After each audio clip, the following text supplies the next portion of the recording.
reste de la place. Votre nouvelle collection de documentaires inédits. Qu'est-ce qu'il me dit? Allez voter pour. Bon. La vraie vie de nos élus en contact direct avec le terrain. Le problème, il est là, quoi. C'est pépette. Ça aussi, ça commence à me gonfler. C'est pas l'égalité homme-femme. Le jour où tu seras voilé, les femmes pourront être voilées. Ça te va? On est là pour vous accompagner et vous aider. Un cinéma du réel sans artifice ni commentaire. Et là, stop! Il faut faire la salle des fêtes. Sur France 3, vive la politique. Là où se passe toute l'action publique. Exercice pratique tous les jeudis après Grand Soir 3. Allez, on va continuer le combat.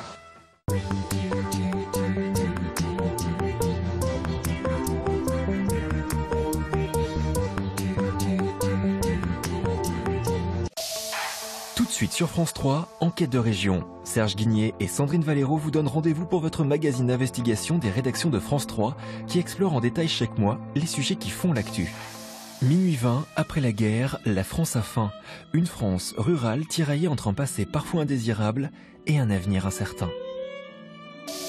Tout de suite, Enquête de région, minuit 20, après la guerre, la France a faim. Belle soirée à tous sur France 3. Des initiatives solidaires et bienveillantes, des manifestations culturelles ou encore insolites, c'est tout ça, Nouvelle-Aquitaine matin. Que vous soyez à Thouars, à Biarritz ou encore à Guéret ou à La Rochelle, on parlera forcément de ce qui se passe près de chez vous et de ce que vous faites de mieux. Vous aurez aussi l'occasion de découvrir le premier point météo régional de votre journée. Rendez-vous demain à partir de 9h50 sur France 3. Vous êtes bien sur France 3.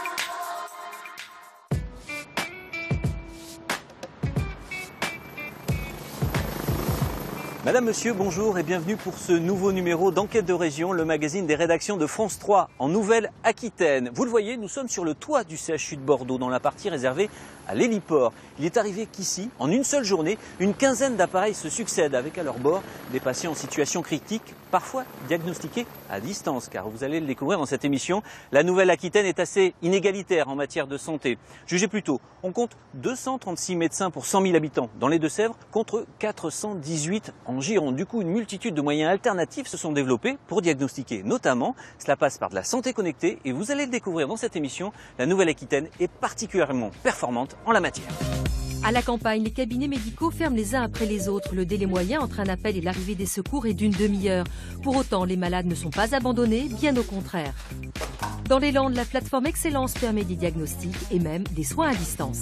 Étant donné que notre bassin de population s'est élargi, ça nous permet également d'avoir communication avec les autres professionnels de santé paramédicaux. Ça permet aussi d'avoir un outil imagé, ce qui est très très utile dans le suivi des plaies et des pansements. Les territoires évoluent, le système de soins aussi. Vous allez découvrir à quel point le numérique a investi nos campagnes et comment il pallie la désertification médicale. Da Vinci est prêt. Le numérique a aussi envahi les salles d'opération pour le plus grand confort des patients, comme ici, à Poitiers.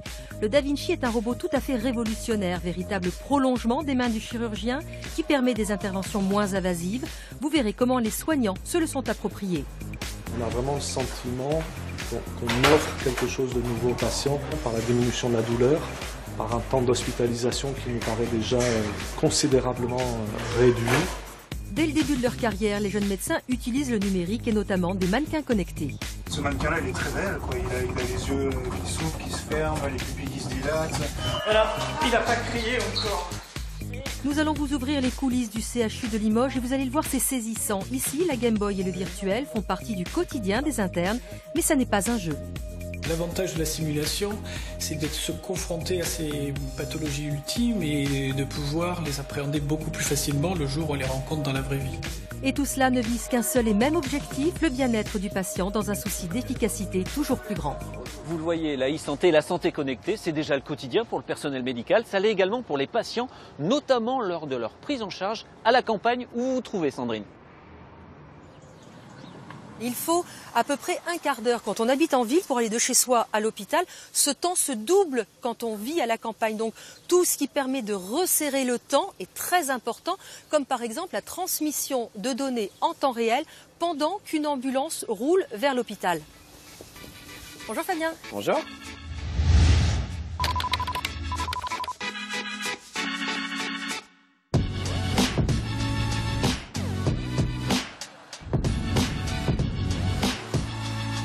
Nous sommes dans une ambulance d'une toute nouvelle génération. Si je mets par exemple ce tensiomètre autour de mon bras pendant que l'on roule et que l'on va vers l'hôpital, les données seront transmises directement à l'établissement de santé qui nous attend. Fabien Soares, vous êtes l'un des concepteurs du logiciel qui équipe cette ambulance. Alors expliquez-nous très concrètement ce qui va se passer.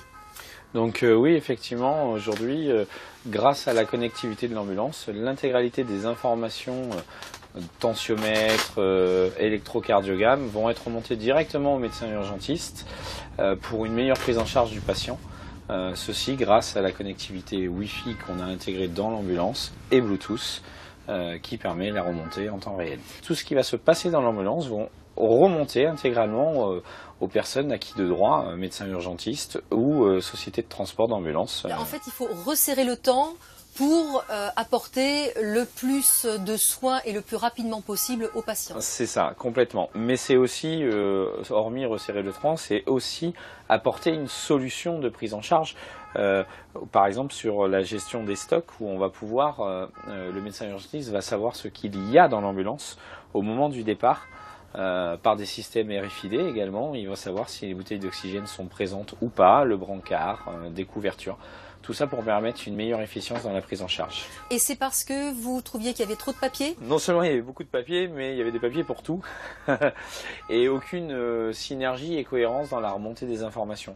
Aujourd'hui, l'ambulance permet de centraliser tous les éléments du transport liés aux patients. C'est donc une nouvelle technologie qui sert aux patients et de nouvelles technologies, il va encore en être question avec CH qui nous attend sur la plateforme hélico du CHU de Bordeaux. Alors on le sait, il y a 4 fois plus de médecins dans les villes que dans les campagnes de Nouvelle-Aquitaine. C'est pour le constat, mais ce n'est pas une fatalité. Il y a une multitude d'initiatives qui sont déployées un peu partout sur le territoire, et notamment dans les Landes avec le dispositif Xilence déployé par l'Agence régionale de santé pour le maintien des patients à domicile et leur suivi. C'est simple et ça fonctionne. Voyez le reportage de Ludivine Tachon et Sébastien Delalot. Ce matin, la journée d'Alice commence par une nouvelle crise d'asthme. Pour gérer la santé de sa petite fille, Emmanuel consulte en permanence sur son smartphone. Et ça commence par prendre rendez-vous chez le médecin via une application.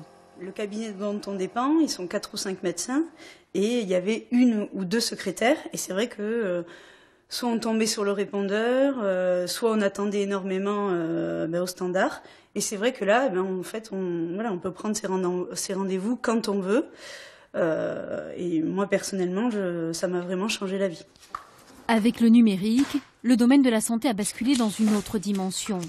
La santé qui reste un vaste puzzle difficile à assembler, en particulier sur un territoire où plus de 50% de la population vit en zone rurale. Les Landes, 2e département le plus vaste de France. Un peu plus de 405 000 habitants concentrés dans les 2 agglomérations de Dax, de Mont-de-Marsan et sur le littoral.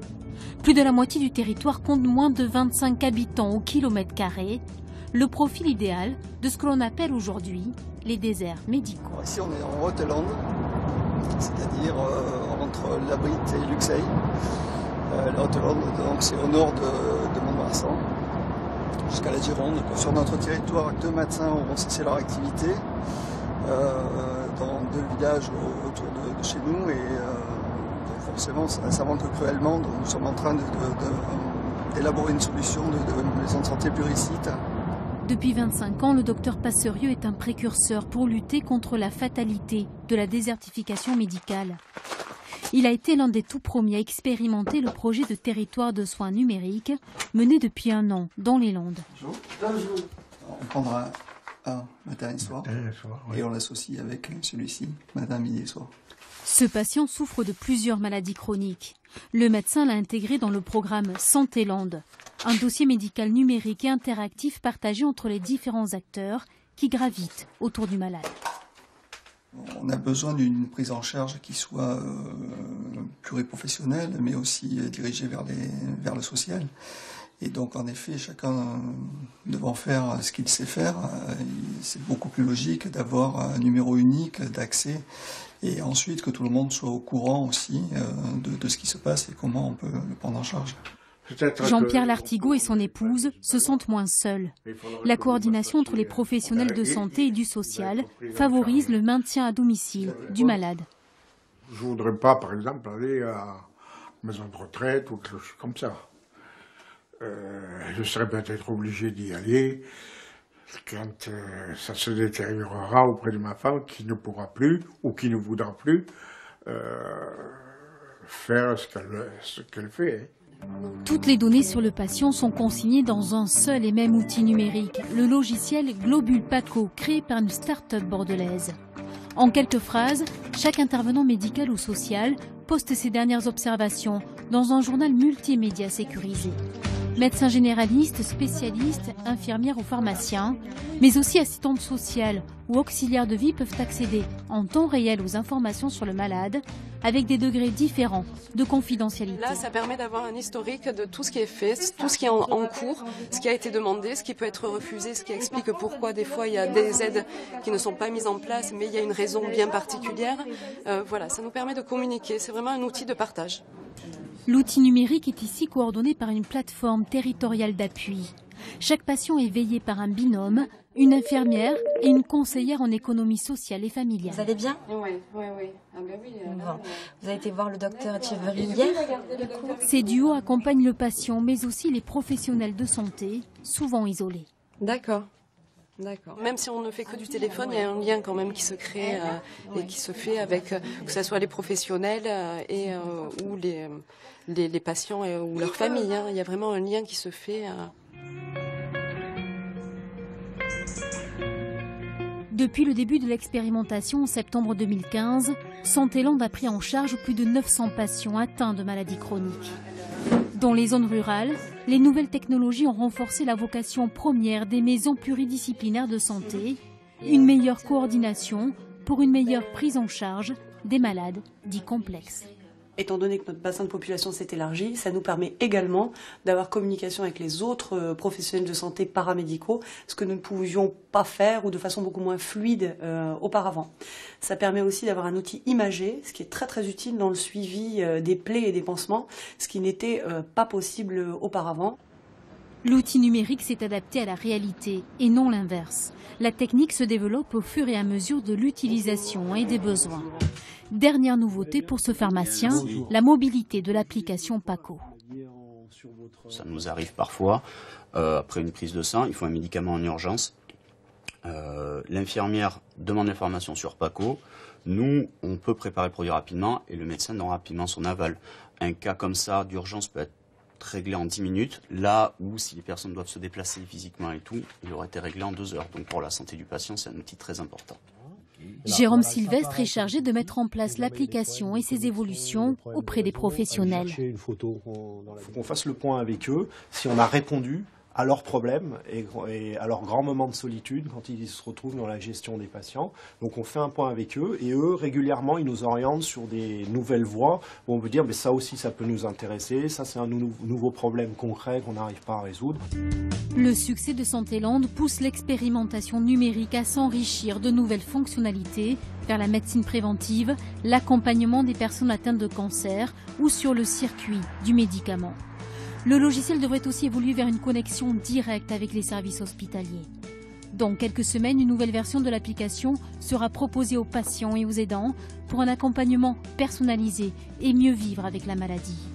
À ce jour, sur les 5 expérimentations de territoires de soins numériques menées en France, Santéland est la seule opérationnelle.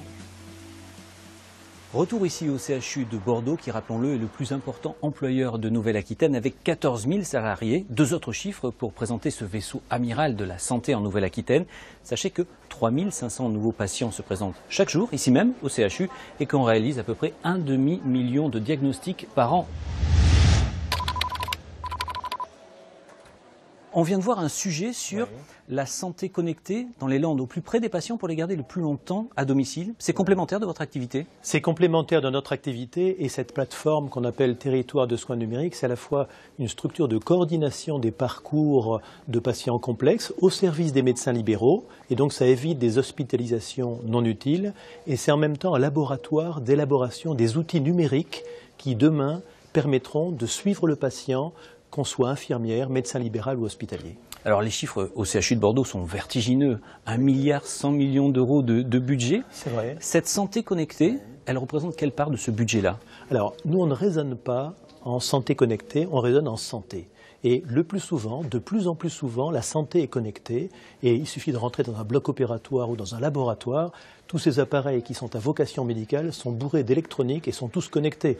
Aujourd'hui, même les bistouris sont connectés. Alors on sait que le CHU est toujours très bien classé dans des classements nationaux. Ouais. En termes de santé connectée, vous ne pouvez pas courir tous les lièvres. Vous êtes bien classé dans quel domaine? On est innovant et connecté et numérique en matière de télémédecine, par exemple en neurologie, où 24 heures sur 24, nos neurologues, ici même au sein du CHU, dans l'hôpital Pellegrin, sont disponibles pour conseiller leurs collègues urgentistes ou médecins de l'ensemble de l'Aquitaine pour dire si oui ou non il s'agit d'un AVC et oui ou non il faut faire certains gestes qu'on appelle de thrombolyse. Alors Philippe Gourou, on parlait de neurosciences, neurotechnologie, on va justement aller voir le professeur Igor Sibon qui est en train de réaliser un diagnostic. Allez-y. On rejoint le professeur Igor Sibon. Sans rentrer trop dans le détail, on est des béotiens, on est bien d'accord, mais comment vous arrivez à distance à diagnostiquer des choses aussi petites que ce type de pathologie-là? Grâce à cette technologie, nous allons avoir la possibilité d'avoir plusieurs types d'informations. Une information d'abord sur les données du patient, les données générales, puis ensuite, et ça c'est tout l'apport de cette technologie, la capacité d'évaluer le patient en direct, en collaboration avec l'urgentiste qui est présent dans ce même établissement, et là on va pouvoir guider l'examen du patient. Alors là très concrètement, c'est deux de vos collègues qui jouent le jeu, ils sont à Langon, et ça, on imagine c'est un patient qui a un problème cardiaque, et là vous pouvez établir d'ores et déjà, ou en tout cas aider vos collègues qui sont sur le terrain. Alors un problème neurologique, on est bien d'accord. Et effectivement, je vais pouvoir demander par exemple à ma collègue urgentiste de bien vouloir faire tendre les bras au patient devant lui. S'il vous plaît monsieur. Alors, on a toujours la possibilité de communiquer avec le patient aussi. Parfait, on peut voir l'absence ici de déficit, de perte de force. Vous pouvez baisser les bras, s'il vous plaît. Et on peut, bien entendu, aller sur des éléments beaucoup plus précis et donc avoir une analyse du visage qui est très satisfaisante, comme vous pouvez le voir ici. Vous pouvez me montrer les dents, s'il vous plaît. Et ici, voir l'absence de paralysie faciale, qui est un autre signe d'alerte d'accident vasculaire, merci. Et les progrès technologiques nous permettent même d'aller beaucoup plus loin. Et comme vous le voyez, il nous est possible d'éventuellement faire une analyse même fine de la pupille des patients, qui, donc là aussi, peut nous donner des éléments sur les critères de sévérité. Une fois que nous avons toutes ces données cliniques, eh bien, nous avons aussi la possibilité d'avoir une évaluation de l'imagerie cérébrale. Et là, nous allons pouvoir porter un diagnostic bien précis et ainsi discuter avec l'urgentiste pour poser l'indication d'un traitement de recanalisation, un traitement donc appelé thrombolytique qui va permettre de dissoudre le caillot et ainsi donner une chance immédiate au patient de pouvoir faire fondre ce caillot et ainsi avoir une récupération de sa symptomatologie. Puis l'autre élément, c'est qu'une fois que nous avons pris cette décision, nous avons aussi la possibilité d'envisager un transfert de ce patient vers notre établissement pour une prise en charge complémentaire, puisqu'aujourd'hui la thrombectomie, le fait d'aller chercher le caillot directement, est une stratégie complémentaire qui ne peut se faire qu'au CHU de Bordeaux. Et donc là, on a toute la possibilité d'organiser au mieux le parcours de soins du patient. Très concrètement, là c'est le type d'investissement que vous avez réalisé il y a à peu près combien de temps ? Oh, c'était il y a 2 ans. On a fait ces investissements il y a 2 ans pour desservir l'ensemble de ce qui était l'Aquitaine à l'époque. Est-ce qu'on est dans le domaine de la nouvelle technologie ou on est dans le domaine du quotidien? C'est déjà ça la santé d'aujourd'hui? C'est devenu une évidence pour nous tous. On est au service de ceux qui n'ont pas accès à 4 heures du matin à l'expertise d'un neurologue. Ils viennent chercher cette expertise ici, dans cette pièce, auprès des neurologues toujours présents. C'est particulièrement performant comme outil. C'est une demande des praticiens, ce type d'appareil-là, où finalement les déserts médicaux vous obligent à avoir de l'intelligence et à développer d'autres systèmes. C'est une demande des autorités sanitaires qui veulent garantir une équité d'accès aux soins et en l'occurrence à la thrombolyse qui permet de sauver des cerveaux. Et on imagine au territoire de la Nouvelle-Aquitaine très prochainement. Alors ça sera au directeur général de l'Agence régionale de santé d'en décider. Et il y a 2 autres CHU sur l'ensemble du territoire qui ont vocation à apporter les mêmes services. Donc ça devra être coordonné entre Poitiers, Limoges et Bordeaux sous l'autorité de l'État.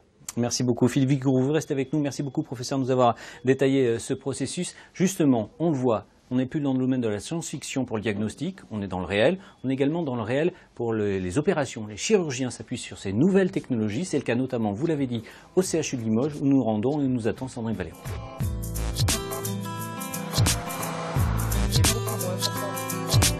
Et donc, dans ce cas-là, la chance repasse. Voilà l'image qui confirme un peu ce qu'on disait tout à l'heure. Regarde comment ça termine le long de la paroi, ça reste en filature. Professeur Mouneyer, bonjour.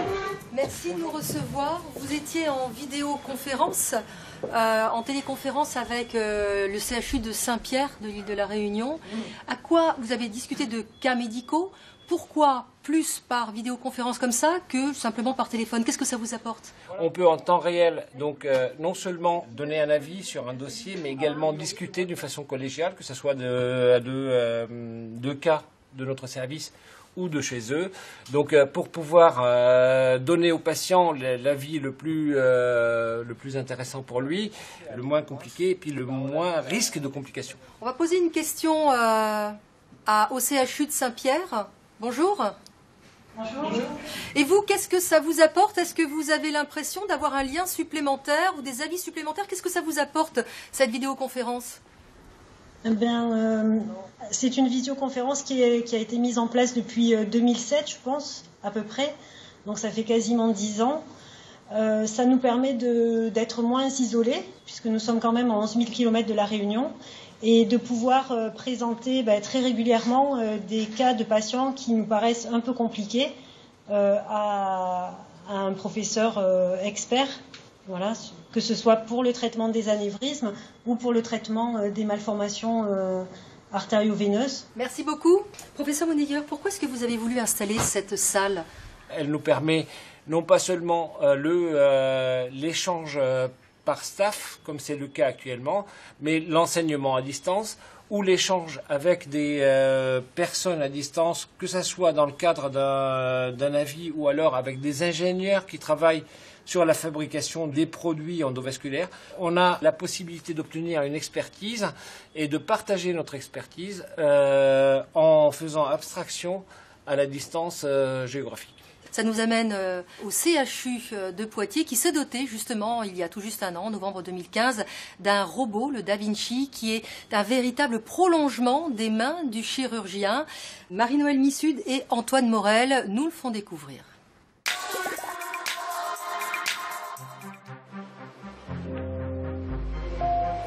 Da Vinci est prêt. Il porte le nom d'un homme qui a révolutionné l'art et les sciences. Le robot Da Vinci, lui, a révolutionné la chirurgie. Le robot, c'est pas un robot. On s'est trompé, on n'aurait jamais dû l'appeler robot. Faut être honnête. Ce sont des bras mécanisés qui permettent de reproduire les mouvements que je réalise avec les mains sur la console chirurgien. Une machine innovante qui bouscule les habitudes. J'étais, à vrai dire, sceptique sur le bénéfice qu'on pouvait en tirer, très clairement. Le centre hospitalier universitaire de Poitiers s'est doté de cette technologie en novembre 2015. Elle est utilisée tous les jours par 4 services différents. Le dernier en date est la chirurgie cardio-thoracique. Comme tous les mardis, Christophe Gel s'apprête à opérer avec le robot. Bonjour monsieur, dame.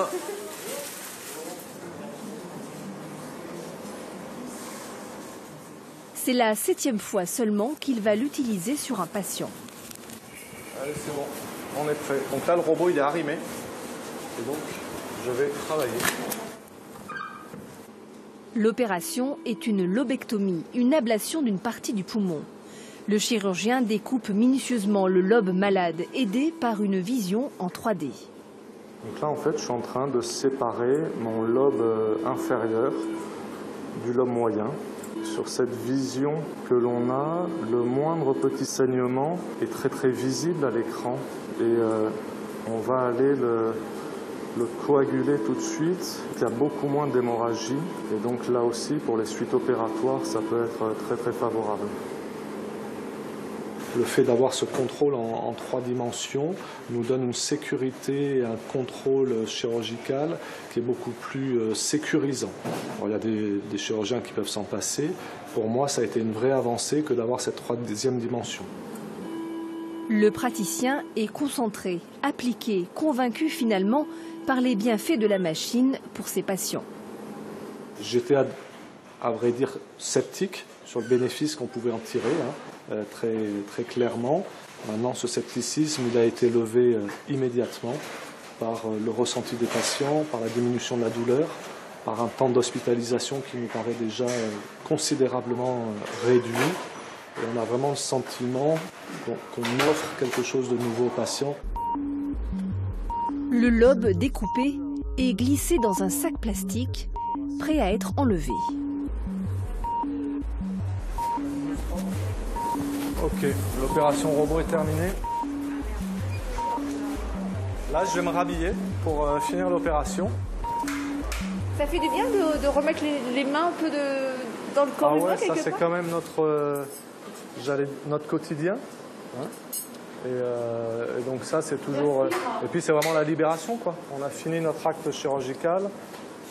Et voilà, donc oui, ça fait du bien. Ouais. Ça c'est ce qu'on fait en vidéothoracoscopie. Hein, mais normalement, à ciel ouvert, on a une cicatrice qui est très large et ça sort tout seul.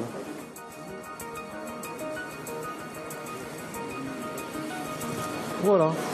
Le poumon est extrait en quelques secondes.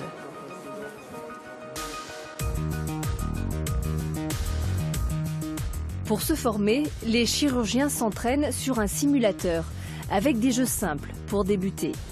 Christophe Gell me propose d'essayer. Là, le but du jeu pour moi, c'est de prendre des anneaux de couleur et les mettre dans des cônes qui correspondent. Donc là, vous vous êtes trompé, vous avez mis un anneau vert sur la pyramide orange. Oui, mais là, donc là aussi. Le simulateur. C'est très aérien en fait aussi. Oui. Hein. C'est élégant, cette vision 3D, c'est vraiment une sensation de légèreté dans le mouvement. Alors que comme je vous le disais, les instruments réels, vous cassez du métal à l'intérieur de l'organisme, si vous voulez. Voilà. Et c'est très étonnant, la légèreté du mouvement par rapport à la force du bras sur le robot. Ouais.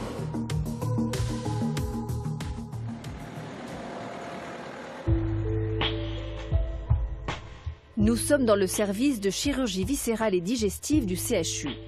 Ici, le robot est utilisé depuis 9 mois, notamment pour les problèmes liés à l'obésité.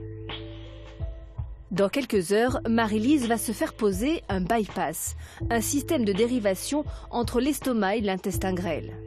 Son chirurgien lui a parlé du Da Vinci. Je vous avoue que sur le coup, j'ai été un peu sceptique. Pourquoi étiez-vous sceptique au départ ? Eh ben, parce que on a l'habitude d'être opéré par des mains humaines. Donc, c'est vrai que je me suis dit, est-ce qu'il y a la même précision ? En cas de souci, est-ce qu'il y a une réactivité aussi rapide ? Et il m'a donné les éléments de réponse. Donc je pense que c'est très bon. C'est là-dessus qu'on va mettre en place les instruments qui vont travailler à l'intérieur.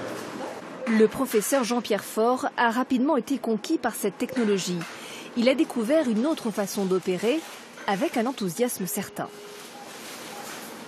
Voilà, on a fait le petit trou. Alors dans le ventre, on imagine qu'il y a 2 étages. Il y a le rez-de-chaussée où il y a l'intestin grêle qui est là, avec le gros intestin, et l'étage du haut avec l'estomac. Et nous, on va aller de l'étage du bas à l'étage du haut. Et ben, on passe à travers le plafond. Et hop, là, je fais passer l'estomac à travers le plafond. La vraie mobilité, voilà, l'intérêt du robot, c'est ça. C'est de faire Jurassic Park. Voilà, c'est une exceptionnelle machine à coudre. Alors, je ne vous ai pas parlé du gros défaut du robot. Le robot, il a un énorme défaut. C'est que je ne sens pas ce que je fais. Je n'ai pas de retour de force. Là, je ne sais pas si je tire très fort ou pas, je tire. Alors, c'est une habitude. Visuellement, il a fallu s'adapter à la tension du fil. Ce chirurgien est totalement tourné vers l'avenir et il songe déjà à la suite. Aujourd'hui, il faut 4 trous pour passer les bras du robot. Demain, il n'en faudra qu'un. On va simplement imaginer qu'on fait un trou dans la paroi abdominale du patient. Et par ce trou, ce mono-trocard, on va rentrer la caméra à 3 dimensions et des instruments. Et on aura à l'intérieur 2 bras qui vont travailler comme ceci, et la caméra 3D qui va nous permettre de voir. Donc ça, oui, c'est le futur très proche. Les praticiens sont ravis. Les patients souffrent moins des suites post-opératoires et sortent plus vite. Cette chirurgie mini-invasive va même au-delà de l'aspect purement médical. Voilà, donc c'est les photos que vous m'avez demandées sur le robot. Le professeur Gell a donné rendez-vous à son patient numéro 6. À 88 ans, Serge a lui aussi subi une lobectomie. Opéré un mardi, il est ressorti 3 jours plus tard. Et puis on voit les 4 petits trous qui ont servi à faire l'opération. Sur une personne âgée, ce bénéfice est d'autant plus grand parce qu'on sait que laisser les personnes âgées à l'hôpital très longtemps peut être source de complications. C'est ce qu'on appelle le glissement. On les désadapte complètement par rapport à leur domicile. On pensait vraiment tirer bénéfice et on en a tiré bénéfice. Dès le jeudi soir, ils voulaient rentrer à la maison. On a attendu le vendredi matin par prudence, mais il a vraiment tiré bénéfice de tout cela, j'en suis persuadé. Investir dans l'innovation médicale fait partie des missions de service public d'un CHU. À Poitiers, la direction suit attentivement l'évolution du DaVinci. Ce robot est né aux États-Unis en 2000. Il est issu d'un projet entre la NASA et l'armée américaine dans les années 80 pour trouver une machine capable de soigner à distance les blessés sur les champs de bataille. Les militaires ont renoncé, mais les concepteurs l'ont adapté à la médecine. En 2015, le CHU de Poitiers a acheté la 4e génération de ce robot, un investissement mûrement réfléchi. C'est effectivement un coût important, 2,2 millions en investissement, près de 200 000 € en maintenance, et puis à chaque intervention, il y a 1 500 à 2 000 € de surcoût liés aux consommables du robot. Il y a diverses publications qui ont été rédigées, mais aucune n'a prouvé réellement le bénéfice d'un point de vue économique. Par contre, le bénéfice pour le patient a été prouvé à de multiples reprises. Le bénéfice pour l'attractivité de l'hôpital a été prouvé là aussi à de multiples reprises. Donc non, on n'est pas dans une démarche financière. Une seule et unique entreprise américaine commercialise le DaVinci. Pour le moment, le CHU de Poitiers programme tous les jours une opération avec le robot. Il projette de doubler les interventions dans les mois à venir.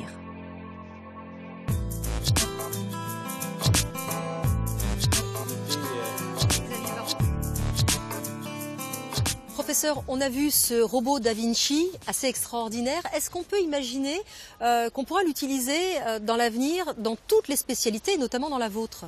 Alors, le robot DaVinci ne fait pas partie malheureusement de notre pratique quotidienne. Hein. Donc, pour nous, dans notre spécialité, à mes connaissances, il n'a jamais été utilisé.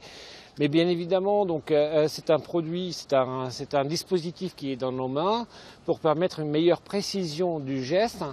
Mais pas seulement en ce qui nous concerne, nous, neuroradiologues interventionnels, parce qu'on est souvent exposés aux rayons X, donc l'éloignement de l'équipe et de l'opérateur du rayon X serait toujours bénéfique, donc particulièrement bénéfique pour nous.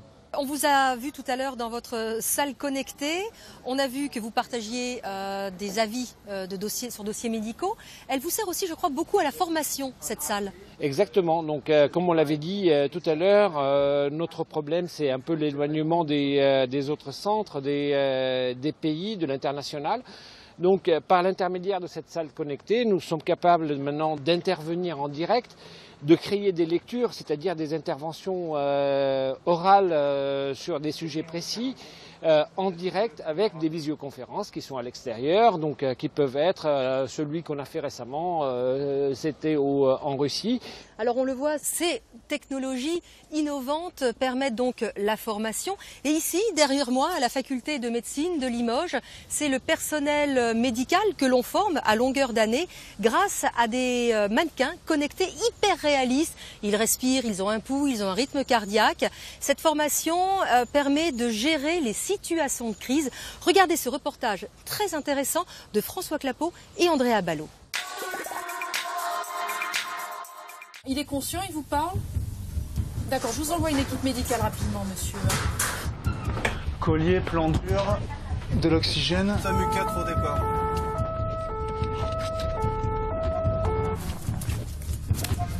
Qu'est-ce qui se passe? Il est tombé de vélo, il a cogné la tête sur le trottoir. Là. D'accord. François, serre-moi la main là, François. D'accord, il serre pas. C'est un exercice grandeur nature. Un enfant de 5 ans souffre d'un grave traumatisme crânien. Son père a appelé les secours, l'équipe du SAMU découvre le scénario et c'est une véritable prise en charge qui débute avec un mannequin haute fidélité commandé à distance par des médecins formateurs. Là ça va très mal. Là, ils ont posé une voie veineuse et donc ils vont avoir un retour de faux sang et ça va leur permettre de passer les drogues comme en vrai sur une vraie intervention après. Donc les vrais médicaments.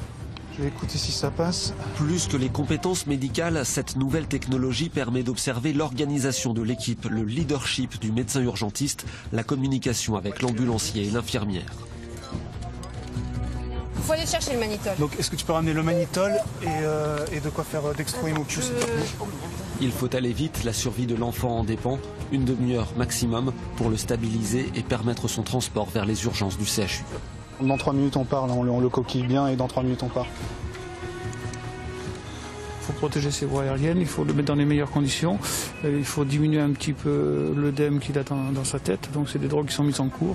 Et donc maintenant le projet c'est de l'amener au scanner rapidement. Vous pouvez lui faire un bisou si vous voulez. Et nous on y va.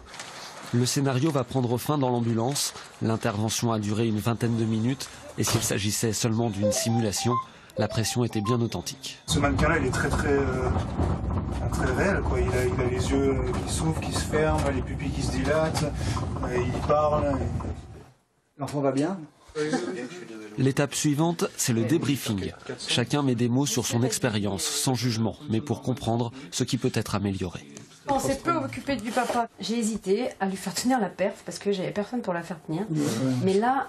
Qu'est-ce qui vous a gêné alors dans le fait, j'ai pas osé lui demander. Il y a des papiers sur la participation aux soins des parents et le proposer et vous voyez que des gens qui sont là les mains dans les poches ont l'impression d'être souvent utiles sur leur enfant. Les jeunes médecins peuvent désormais se faire la main avant d'être confrontés à une situation de crise, une nouvelle ère. Nous, on était formés avec le compagnonnage, on voyait toutes les situations en doublure, sauf que dans une situation urgente, les idées deviennent plus difficiles à mettre en place. Et quand d'un seul coup on devient capitaine du navire, la notion de leadership elle prend toute sa dimension. La simulation entre aussi dans l'hôpital, au milieu des autres patients.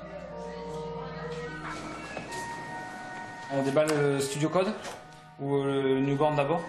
Le routeur à l'entrée. Voici 50 cm de technologie qui bouge, respire et pleure. Les soignants vont intervenir dans leur environnement et confronter l'habituel à l'exceptionnel.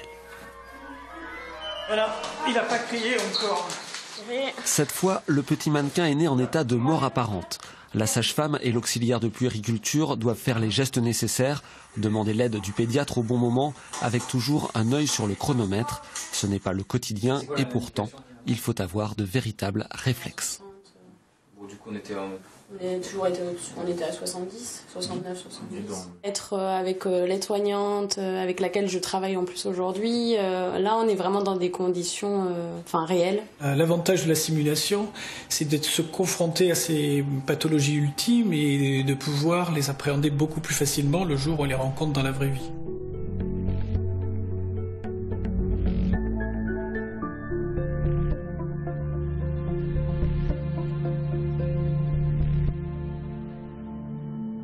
Le principe est désormais reconnu. Un centre de simulation s'est installé dans la faculté de médecine. Au départ, c'est l'initiative d'anesthésistes confrontés à des accidents rares et graves. Depuis 4 ans, 1000 professionnels sont passés par là, infirmiers, urgentistes, réanimateurs ou chirurgiens. Il n'y a pas un domaine en particulier qui a des réticences. Ça peut arriver quand on fait une séance sur des personnels très expérimentés, d'avoir des difficultés dans la discussion. Mais non, les réticences, elles sont tombées depuis longtemps. Au niveau douleur, comment ça va? La douleur J'ai pas mis ma casaque. Aujourd'hui, ce sont des étudiantes sages-femmes qui expérimentent leurs premiers accouchements difficiles. Ici, une naissance par le siège qui n'était pas prévue. Vous en avez fait beaucoup? Oui, c'est pas son premier, vous inquiétez pas. L'accouchement a lieu dans une salle factice. Juste à côté, d'autres étudiants regardent l'exercice. Les professeurs sont aux manettes et au micro dans une salle de contrôle. Parce qu'aujourd'hui, il n'a pas tellement bougé. Allez, poussez encore un tout petit peu pour faire sortir bien la jambe. Et voilà, félicitations. Bravo, très bien. Regardez votre petite. Allez, elle est là, ça va bien. Aujourd'hui, en 2016, vous feriez 100? Ah non, non, c'est plus possible là. On sait que le côté gestion d'une crise, c'est aussi important que de savoir faire les gestes. Hein. Il faut savoir coordonner, il faut savoir voilà, gérer tout ça. Donc ça, oui, c'est incontournable maintenant. C'est le premier, vous avez Oui, j'en ai déjà vu un, mais j'avais jamais fait. D'accord. La simulation a aussi un avantage pédagogique. On retient beaucoup plus de choses en conditions réelles que dans un cours magistral. L'exercice semble déjà naturel. Son utilisation devrait se développer avec une collaboration entre l'université et le CHU. La maxime, c'est plus jamais une première fois sur un patient. Donc tous les gestes à terme, les gestes techniques, même allant jusqu'à des entretiens, par exemple dans des disciplines comme la psychiatrie, eh bien, sont simulés avant qu'ils ne soient appliqués sur des véritables patients. L'environnement compte beaucoup dans des exercices de ce type et donc plus on les place au cœur même de nos soins et de nos locaux, mieux nos personnels sont en situation de pouvoir expérimenter un geste. Donc c'est une évolution que l'on mettra en œuvre d'une manière plus importante dans les années qui viennent.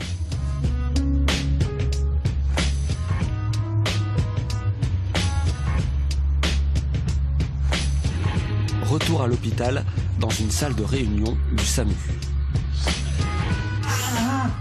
Mal. Ah, oh, c'est cassé quand même. Hein.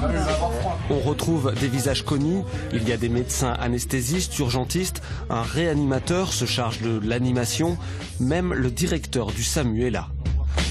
Ils sont réunis par un laboratoire spécialisé dans les médicaments d'urgence qui a initié cette formation d'un genre nouveau. Alors on palpe les poux, on met le deuxième poids. Ouais, ok. L'ambiance est conviviale autour d'un jeu, un jeu sérieux, un serious game. Donc concrètement, on a un malade instable qui saigne partout. Voilà, c'est ça. Dans les mains. Il faut prendre collectivement les bonnes décisions pour sauver ce motard mal en point. L'échange, il est entre les services, mais il est aussi entre les générations. Moi, j'ai pas la légitimité pour faire la leçon à des gens qui ont une expérience bien supérieure à la mienne. C'est complémentaire, c'est une méthodologie d'apprentissage qui est différente. Sur le centre de simulation avec le mannequin, effectivement, ça se passe plus comme dans la vraie vie, dans le sens où il y a l'organisation de l'équipe, le geste, etc. Là, c'est plus une plateforme informatisée. Ça nous décroche un petit peu de la vraie vie, mais ça nous permet à ce moment-là de changer les scénarios de manière assez facile. Donc ouais, c'est complémentaire. Au final, c'est complémentaire. Demain, la simulation pourra sans doute encore évoluer avec des mannequins toujours plus perfectionnés ou des lunettes de réalité virtuelle. Et les marges de progression sont aussi dans l'utilisation de ces techniques, former toujours plus de médecins et tout au long de leur carrière.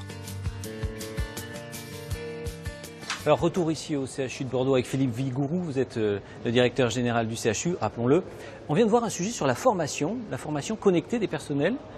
Jamais une première fois sur un patient. C'est très important d'avoir cet appui-là également pour la formation du personnel médical. Oui, c'est très important et la plupart des CHU, dont celui de Poitiers en effet, qui fait des choses remarquables dans ce domaine, travaillent à ce que le premier geste ne soit pas sur le patient. Tous les jeunes médecins et les médecins se souviennent de leur première ponction lobaire, mais personne n'a envie d'être le premier patient. Donc grâce au progrès du numérique, de l'électronique, on peut faire de la simulation et faire en sorte que tous les gestes techniques et complexes soient effectués la première fois sur un mannequin. On y travaille aussi à Bordeaux avec l'université. C'est très important pour les médecins, mais aussi pour les infirmières et les sages-femmes. On continuera cette discussion dans un instant, mais je vous propose de découvrir une entreprise qui est l'un des poids lourds du secteur de la santé connectée. C'est une petite start-up de Bordeaux qui permet de récolter des informations en temps réel sur les patients. Et la preuve que ça marche plutôt pas mal, un fonds d'investissement chinois a déboursé 94 millions d'euros pour acquérir cette entreprise. Reportage de Patricia Mondon avec Sébastien Delallo. eDevice, un nom anglo-saxon, mais un produit 100% sud-ouest. Cette start-up connaît une croissance exponentielle, d'où l'obligation, pour devenir leader mondial de la santé connectée, de s'adosser à un grand groupe. Il est asiatique et a déboursé 94 millions d'euros. Ça va nous permettre effectivement de nous ouvrir sur le marché chinois et ça va nous permettre de bénéficier de très belles synergies industrielles. Donc c'est que le début d'une nouvelle aventure. Cette alliance répond aux besoins croissants en matière de matériel et permet de conquérir de nouveaux marchés. En vert, vous avez les patients qui se sont connectés au cours des 24 dernières heures et en rouge, les patients qui se sont connectés lors des 30 derniers jours. Aujourd'hui, on a 516 641 patients équipés de produits eDevice. Pionnière dans les années 2000 en santé numérique, la start-up est toujours à la pointe. Elle travaille à la surveillance des personnes âgées à domicile et au contrôle des patients souffrant de maladies chroniques. C'est des périphériques médicaux qui se connectent à notre boîtier HealthGo, donc qui est une box médicale qui en fait récupère et rassemble toutes les données pour ensuite les transférer vers le personnel soignant, un médecin, une infirmière. Matériel présent dans de nombreux domaines, comme ici, dans le suivi à domicile de malades cardiaques. Le patient à son domicile, il ouvre son boîtier, il prend cet élément, il allume ensuite l'équipement pour le placer au niveau de son implant cardiaque, de son pacemaker. Les données sont récupérées par le boîtier et transférées ensuite vers notre équipement qui récupère les données et qui les envoie sur une base de données en 3G, en réseau cellulaire. Les ingénieurs d'eDevice développent la recherche pour répondre aux besoins de demain. De plus en plus, on ne va pas faire que remonter les données vers les praticiens, vers les hôpitaux, mais on va également les analyser, ce qui va permettre de faire une aide au diagnostic ou une aide pour les interventions.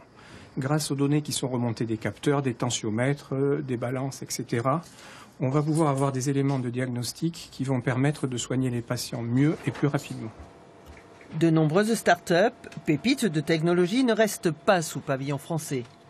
Il y a eu 4 rachats cette année d'entreprises françaises dans notre domaine, dans le domaine de la santé connectée, pour plus de 100 millions de dollars. Et ces 4 rachats ont été faits par des groupes qui ne sont pas français. Le magazine L'Expansion a décerné à eDevice, juste avant son rachat, la première place du palmarès des plus belles entreprises indépendantes de France.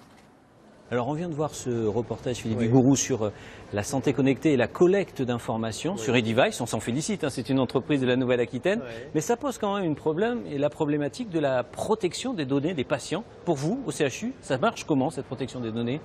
Alors c'est un sujet extrêmement important parce qu'on collecte des données très personnelles, très sensibles et dont personne n'aimerait qu'elles soient sur la place publique. Donc on doit être très attentif. Et heureusement, le système français est très protecteur puisqu'on ne peut pas sortir du territoire français quelque information personnelle de santé que ce soit.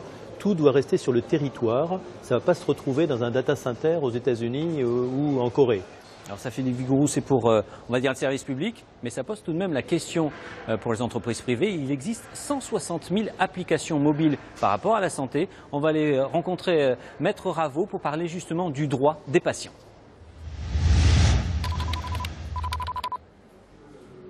On l'a bien compris, au CHU de Bordeaux et au CHU, dans les CHU, c'est relativement verrouillé. En revanche, moi, spontanément, je remplis des informations sur mon smartphone parce que je veux avoir un meilleur footing, je ne sais quoi. Et voilà, j'ai donné des informations sur ma santé. Qu'est-ce qui me garantit que quelqu'un ne va pas l'exploiter dans le monde, quelque part ? Alors, la protection du secret médical ne signifie pas que vous déresponsabilisez le patient relativement à ses données médicales. Si de lui-même il va donner ces informations à des sites non protégés, il encourt un risque. Les sociétés, les hébergeurs qui vont recevoir ces données sont eux soumis à un agrément, donc à des obligations très strictes. J'envoie mes informations via une application smartphone. Je ne maîtrise plus la communication, la diffusion de ces informations et malheureusement j'en assume la responsabilité. Aucun recours.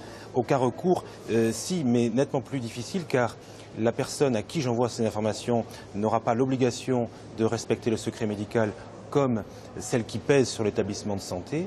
Donc les recours seront beaucoup plus complexes que dans un cadre bien défini d'une relation du patient avec son médecin ou l'établissement de santé. Alors quel conseil vous donnez aux patients que nous sommes tous? D'être extrêmement vigilant. D'être extrêmement vigilant. Je fais confiance à l'établissement de santé, je fais confiance au médecin. Je fais peut-être moins confiance à une application smartphone dont je ne connais pas par la suite ce qu'elle fera des informations médicales que je lui donnerai. Merci à vous deux d'avoir répondu à mes questions. Alors on l'a vu, hein, c'est tout le monde de la santé qui est désormais connecté, mais il y a quelque chose que l'on ne peut pas enlever, c'est cette relation humaine entre le patient et le médecin. Et pour cela, je propose de prendre la direction de la plateforme Helico. Juste au-dessus du CHU, nous attend Sandrine Valero avec un médecin urgentiste.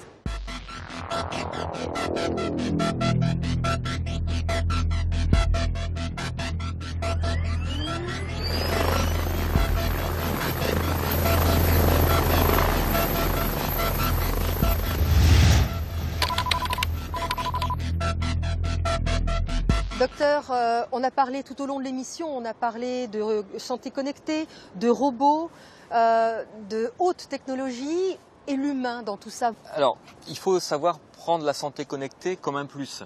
Bien sûr, il y a le risque, par exemple, de ne voir le patient qu'à travers un dossier informatisé. Il n'y a rien de mieux qu'un échange direct entre le médecin, le praticien et son patient, que ce soit un échange direct au lit du patient ou à domicile, ou que ce soit par l'intermédiaire du téléphone en régulation médicale. L'échange direct, l'explication par le patient de ses antécédents, de son traitement, et de la raison pour laquelle il consulte ou il appelle au SAMU, c'est quand même ce qui est le plus informatif. Évidemment, c'est ce qui est le mieux vécu par le patient, mais aussi ce qui de toute façon